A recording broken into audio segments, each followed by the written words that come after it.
যুবক ভাই আমার, যুবক বোন আমার, সময় থাকতে দ্বীনের পথে ফিরে আসেন।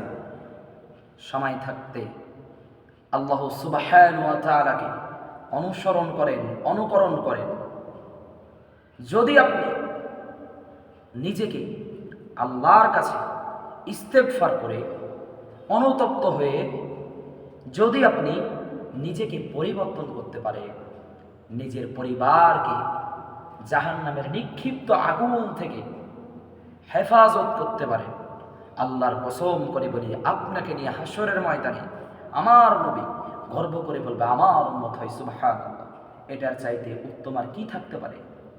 যদি আপনি সেই আল্লাহ সুবহানাহু ওয়া তাআলার বিধিবিধান না মানি, সেই দিন আপনাকে আমাকে আপনার আমার রব পরিচয় দিবেন না, পরিচয় নিবেন না। কঠিন মুসিবতের দিনে, কঠিন ভয়াবহর দিনে সেই দিন আল্লাহর ছায়া ছাড়া কারো ছায়া থাকবে না।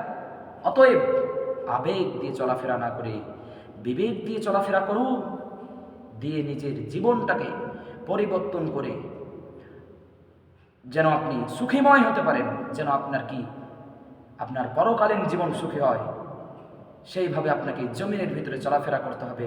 আল্লাহ সকলকে তৌফিক দান করুক। সকলে বলি আল্লাহুম্মা আমিন।